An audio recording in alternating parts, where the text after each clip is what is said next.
Protecting your neighbors' homes from damage during a big construction project isn't just polite, it's smart and can save you a ton of headaches.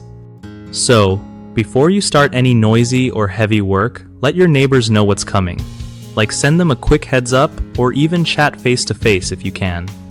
Make sure to set up barriers or fences around the site to catch flying debris. That stuff can seriously mess up their property.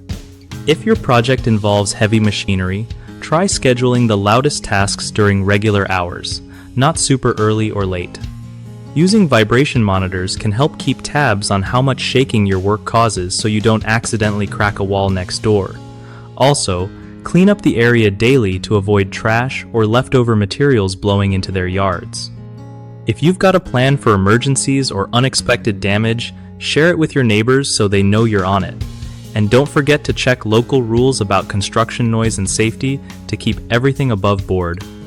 One of the biggest slip-ups people make when dealing with damage to neighboring properties is ignoring communication. No one likes surprises, and that leads to complaints or worse. Fix this by just talking to your neighbors early and often. Another mistake is not setting up proper barriers or protective gear around the site, which lets debris fly around and cause damage. A solid fence or netting goes a long way here. The last common issue is skipping on monitoring vibrations during heavy work, which can cause cracks or structural problems nearby without you realizing it. Using vibration sensors or hiring a pro to assess risk helps catch problems before they get out of hand. BigHomeProjects.com makes life easier by connecting homeowners with trusted local contractors who know how to handle projects without wrecking the neighborhood vibe.